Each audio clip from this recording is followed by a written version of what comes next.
Saludos y bendiciones a todos, bienvenidos a este nuevo video de su canal Las Moradas de Sion. El día de hoy estaremos continuando con el estudio bíblico del capítulo 3 acerca del libro del Evangelio de Lucas. Queremos pedirle que nos acompañe con su Biblia para que leamos juntos la palabra del Señor. Iniciamos colocando este video en manos del Señor con una pequeña oración.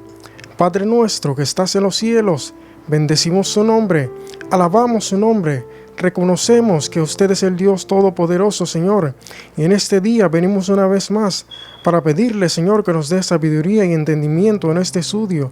Permita que podamos compartir su palabra, Señor, con nuestros oyentes, y permítanos, Señor, también que podamos atesorar esta palabra en nuestros corazones, y pedirle también, Señor, que nos dé la fortaleza, Señor, y la pericia, Dios, y la fuerza de voluntad para ponerla por obra y por práctica en nuestras vidas. En el nombre de Jesús, reconocemos que enviaste a tu Hijo amado Jesús en carne al mundo para sacrificio por nuestros pecados. En el nombre de Jesús. Amén, amén y amén. En el capítulo 2 estudiamos el nacimiento de Jesús en Belén, ciudad de David, para dar cumplimiento a las profecías bíblicas. Luego Jesús fue presentado en el templo conforme a lo establecido en la ley. En este evento un hombre llamado Simeón recibe el cumplimiento de la promesa del Espíritu Santo, de que no vería muerte sin que antes viese al Mesías. Y también una profetisa llamada Ana comienza a testificar acerca del niño a aquellos que esperaban la redención en Jerusalén. E igualmente observamos a un Jesús que a sus 12 años ya conversaba con los doctores de la ley, y estos se asombraban de su inteligencia. En este capítulo 3 estudiaremos parte del ministerio de Juan el Bautista. Observaremos algunas cosas que Juan el Bautista predicaba durante el ejercimiento de su ministerio. También veremos el bautismo de Jesús. Y por último observaremos la genealogía de Jesús, registrada en este libro. Iniciamos, leemos en nombre del Padre, del Hijo y del Espíritu Santo.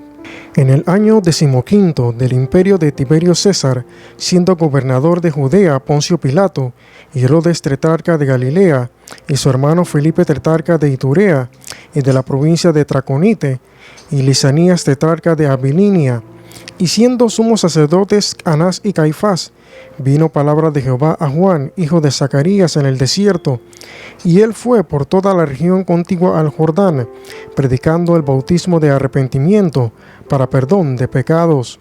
Como está escrito en el libro de las palabras del profeta Isaías, que dice: voz del que clama en el desierto, preparad el camino del Señor, enderezad sus sendas, todo valle se rellenará, y se bajará todo monte y collado. Los caminos torcidos serán enderezados, y los caminos ásperos allanados, y verá toda carne la salvación de Dios. Y decía a las multitudes que salían para ser bautizadas por él: oh generación de víboras, ¿quién os enseñó a huir de la ira venidera? Haced pues frutos dignos de arrepentimiento, y no comencéis a decir dentro de vosotros mismos: tenemos a Abraham por padre, porque os digo que Dios puede levantar hijos a Abraham aún de estas piedras. Y ya también el hacha está puesta a la raíz de los árboles.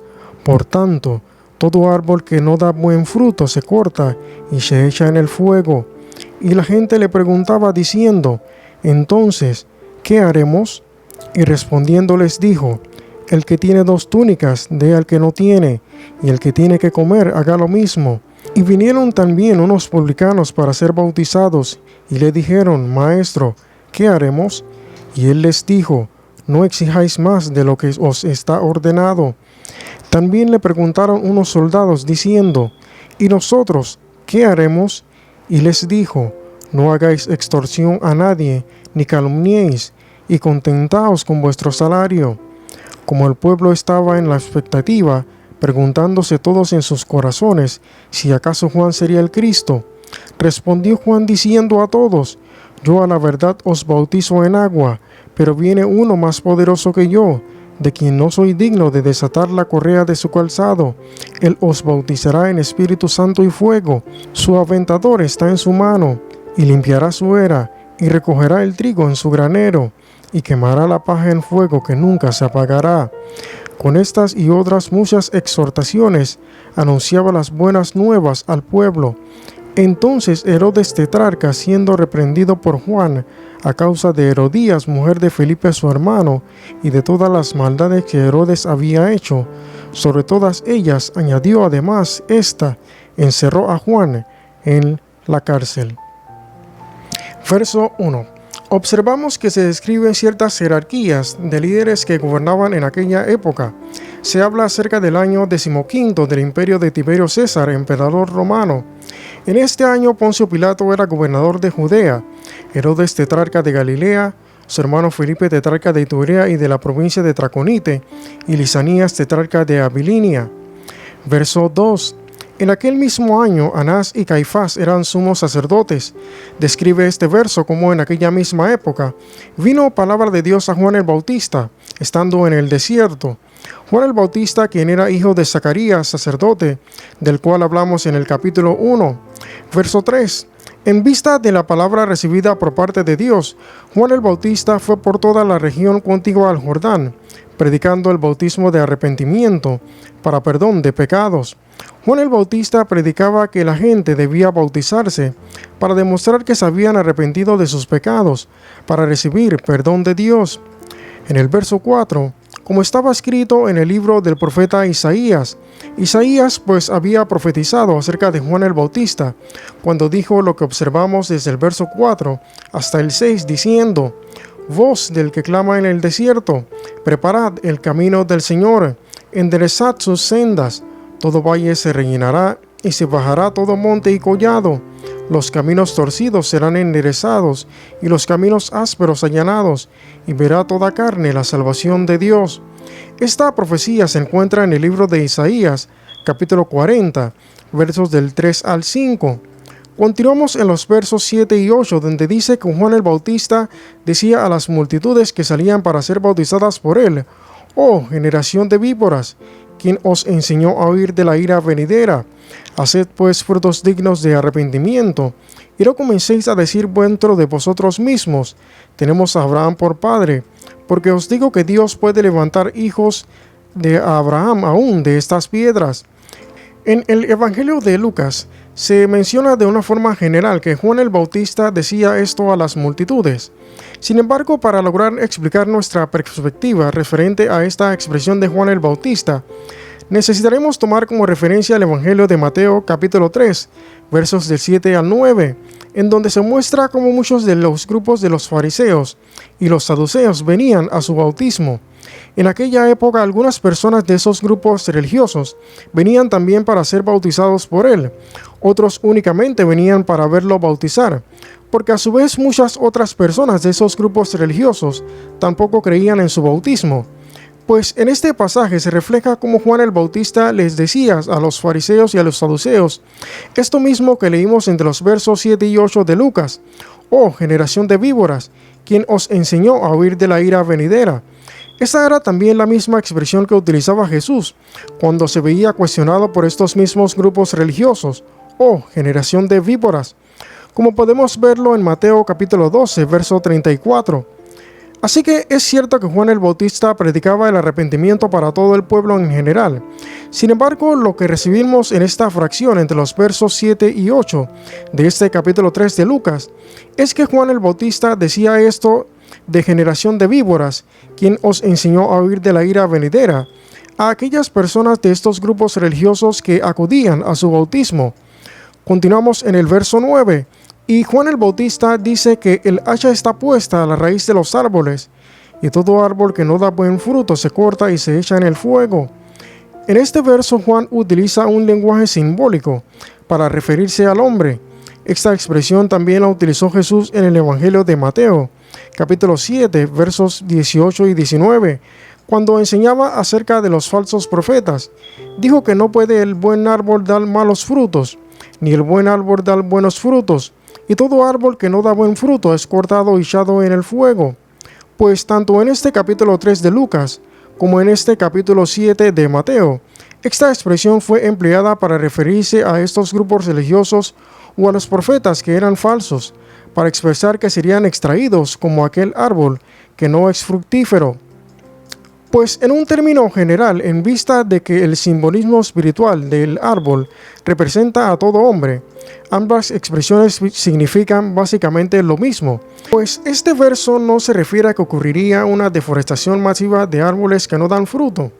Esto más bien significa que, así como aquellos árboles que no son fructíferos se cortan y se queman, pues el hombre que durante el periodo de su vida no dio frutos dignos de arrepentimiento para con Dios, tendría como consecuencia que al final de sus días en la tierra, luego de esto tendría como destino el fuego eterno, por no haberse arrepentido para vivir en obediencia a Dios. Pues como siempre mencionamos, la voluntad de Dios no es que ninguna persona sea cortado como árbol y echado al fuego, sino todo lo contrario, que pueda ser un árbol bueno, que da fruto y permanezca para siempre. Desde el verso 10 hasta el 14, observamos a tres grupos hacer la misma pregunta a Juan el Bautista en vista de su predicación. En el verso 10 observamos a la multitud en general preguntar: ¿qué haremos? Verso 11, Juan contestó diciendo: si tienes 2 camisas, da una a los pobres.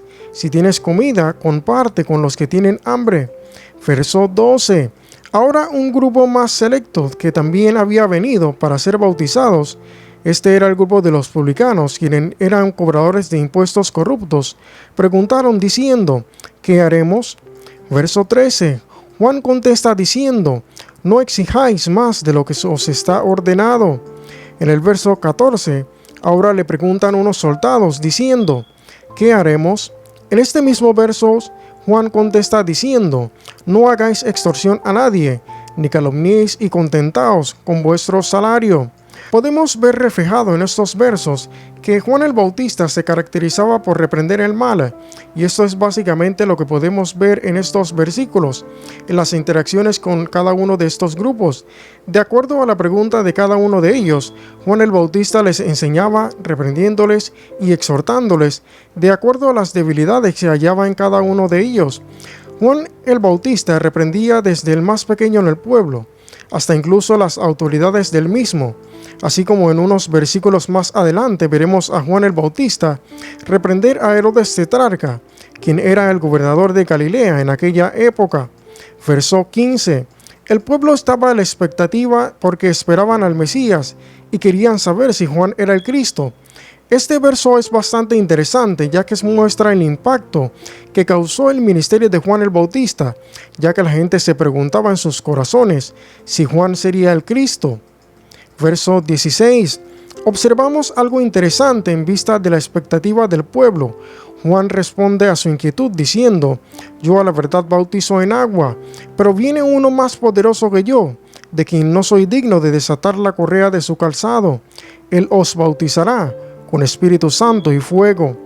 Pues en este verso Juan testifica acerca de su obra y también acerca de aquel que venía después de él, quien sería el Mesías. Juan era enviado a bautizar en agua. En este verso observamos a Juan hablar acerca de 2 bautismos.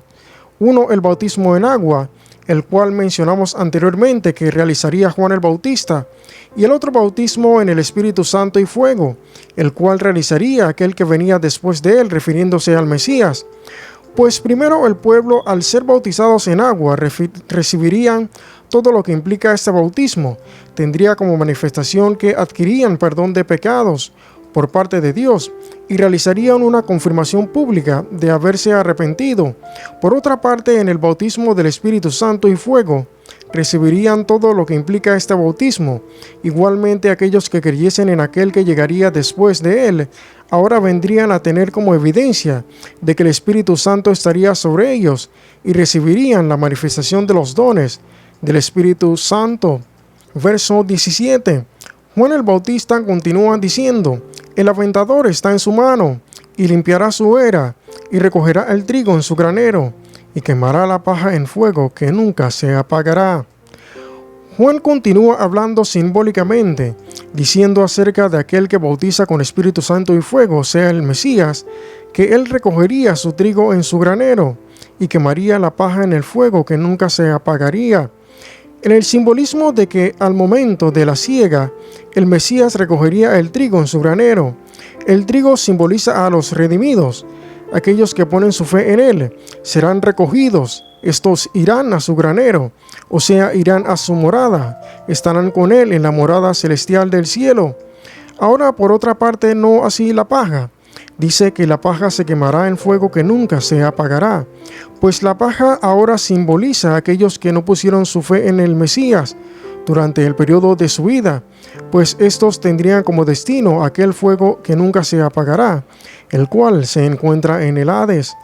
Pues esta simbología es muy similar a la que vimos hace unos instantes atrás en el verso 9, cuando Juan el Bautista hablaba acerca del árbol que no da buen fruto. Es bastante similar, salvo de que en el verso 9 Juan no describe como tal cuál sería el destino de los árboles que sí dan fruto. Juan decía que el hacha ya está puesta sobre los árboles. Ahora en este verso 17 la herramienta no es un hacha, ahora es un aventador o un rastrillo. Nota también que Juan únicamente describe que aquellos árboles que no dan buen fruto serían cortados, no así aquellos árboles que sí dan buen fruto. Se puede entender aquí que los árboles que dan buen fruto no serían cortados, o sea que permanecerían. Esta es la simbología similar al trigo. El árbol que da fruto es semejante como al trigo, pues así como el trigo se recogerá en el granero y estarán con el Señor en su morada, asimismo aquellos árboles que dan fruto permanecerán por siempre. Pues en resumidas cuentas, esta simbología entre los versos 9 y 17, a pesar de que tienen diferente connotación, expresan el mismo principio del reino de Dios. El trigo o el árbol de buen fruto permanecerá con el Señor eternamente, y la paja o el árbol que no da buen fruto se quemará en fuego que no se apagará. Estas eran exhortaciones de Juan el Bautista hacia el pueblo, enseñándoles acerca del reino de Dios. Pues, y tenemos que recordarle nuevamente que la voluntad del Señor es que todo ser humano sea trigo o árbol de buen fruto, poniendo nuestra fe en el Señor para que permanezcamos eternamente en la morada celestial. Verso 18. Con estas y muchas otras exhortaciones, Juan anunciaba las buenas nuevas al pueblo. Verso 19. Herodes tetrarca era reprendido por Juan el Bautista a causa de Herodías, mujer de su hermano, porque la había tomado para él como esposa, y también por todas las otras maldades que había hecho. Verso 20. Observamos que sobre todas sus maldades, Herodes agregó el encerrar a Juan el Bautista en la cárcel. Aconteció que cuando todo el pueblo se bautizaba, también Jesús fue bautizado, y orando el cielo se abrió, y descendió el Espíritu Santo sobre él en forma corporal como paloma, y vino una voz del cielo que decía: Tú eres mi Hijo amado, en ti tengo complacencia. Jesús mismo, al comenzar su ministerio, era como de 30 años, hijo según se creía de José, hijo de Elí, hijo de Matat, hijo de Leví, hijo de Melquí, hijo de Haná, hijo de José, hijo de Matatías, hijo de Amós, hijo de Nahum, hijo de Elsi, hijo de Nagai, hijo de Maat, hijo de Matatías, hijo de Semei, hijo de José, hijo de Judá, hijo de Joana, hijo de Resa, hijo de Zorobabel, hijo de Salatiel, hijo de Neri, hijo de Melqui, hijo de Adí, hijo de Cosam, hijo de Elmodam, hijo de Er, hijo de Josué, hijo de Eliezer, hijo de Jorim, hijo de Matat, hijo de Leví, hijo de Simeón, hijo de Judá, hijo de José, hijo de Jonán, hijo de Eliakim, hijo de Melea, hijo de Mainán, hijo de Matata, hijo de Natán, hijo de David, hijo de Isaí, hijo de Obed, hijo de Booz, hijo de Salmón, hijo de Naasón, hijo de Aminadab, hijo de Aram, hijo de Esrom, hijo de Fares, hijo de Judá, hijo de Jacob, hijo de Isaac, hijo de Abraham, hijo de Taré, hijo de Nacor, hijo de Serug, hijo de Ragau, hijo de Peleg, hijo de Eber, hijo de Salá, hijo de Cainán, hijo de Arfasad, hijo de Sem, hijo de Noé, hijo de Lamec, hijo de Matusalén, hijo de Enoc, hijo de Jared, hijo de Maalalel, hijo de Cainán, hijo de Enos, hijo de Set, hijo de Adán, hijo de Dios. Verso 21. Sucedió que cuando todo el pueblo se bautizaba, Jesús también fue bautizado, y mientras oraba el cielo se abrió. Verso 22. Observamos algo interesante. El Espíritu Santo descendió sobre él en forma corporal de paloma, y una voz del cielo decía: Tú eres mi Hijo amado, en ti tengo complacencia. Pues vemos esta manifestación de Dios el Padre dando testimonio acerca de su Hijo Jesús. Algo particular a notar en este verso es que podemos apreciar al Padre, al Hijo y al Espíritu Santo manifestarse juntos en este verso. El Padre hablando desde el cielo al Hijo, el Hijo bautizándose y el Espíritu Santo descendiendo en forma de paloma sobre el Hijo. Verso 23. Se nos muestra que Jesús al empezar su ministerio era como de aproximadamente unos 30 años, y a su vez vemos el inicio de la genealogía de Jesús, hijo según se creía de José, ya que este no era su padre biológico. José era hijo de Elí. Verso 24. Hijo de Matat, hijo de Leví, hijo de Melqui, hijo de Jana, hijo de José. Verso 25. Hijo de Matatías, hijo de Amós, hijo de Nahum, hijo de Esli, hijo de Nagai. Verso 26. Hijo de Maat, hijo de Matatías, hijo de Semei, hijo de José, hijo de Judá. Verso 27. Hijo de Joana, hijo de Resa, hijo de Zorobabel, hijo de Salatiel, hijo de Neri. Verso 28. Hijo de Melqui, hijo de Adí, hijo de Cosam, hijo de Elmodam, hijo de Er. Verso 29. Hijo de Josué, hijo de Eliezer, hijo de Jorim, hijo de Matat. Verso 30. Hijo de Leví, hijo de Sumeón, hijo de Judá, hijo de José, hijo de Jonán, hijo de Eliakim. Continuamos en el verso 31. Hijo de Melea, hijo de Malnán, hijo de Matata, hijo de Natán. Verso 32. Hijo de David, hijo de Isaí, hijo de Obed, hijo de Booz, hijo de Salomón, hijo de Naasón. Observamos en este verso que aparece David y su padre Isaí. Verso 33. Hijo de Abinadab, hijo de Aram, hijo de Esrom, hijo de Fares, hijo de Judá. Verso 34. Hijo de Jacob, hijo de Isaac, hijo de Abraham, hijo de Taré, hijo de Nacor. En este verso aparecen también los patriarcas, Abraham, Isaac y Jacob. Verso 35. Hijo de Serug, hijo de Ragán, hijo de Peleg, hijo de Eber, hijo de Sala. Verso 36. Hijo de Cainán, hijo de Arfasad, hijo de Sem, hijo de Noé, hijo de Lamec. Aparece también Noé en este verso. Verso 37.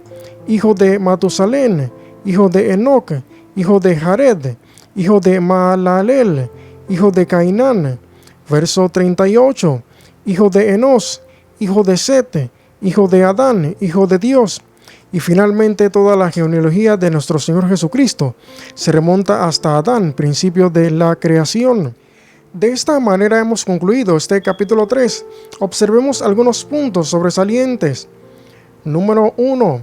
Observamos la predicación de Juan el Bautista, el desenvolvimiento de su ministerio. El pueblo venía a él para ser bautizados y Juan les enseñaba y exhortaba con diferentes parábolas y alegorías.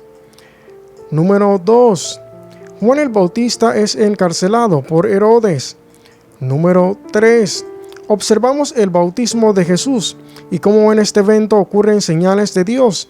El Espíritu Santo descendió sobre él en forma corporal de paloma y vino una voz del cielo que decía: Tú eres mi Hijo amado, en ti tengo complacencia.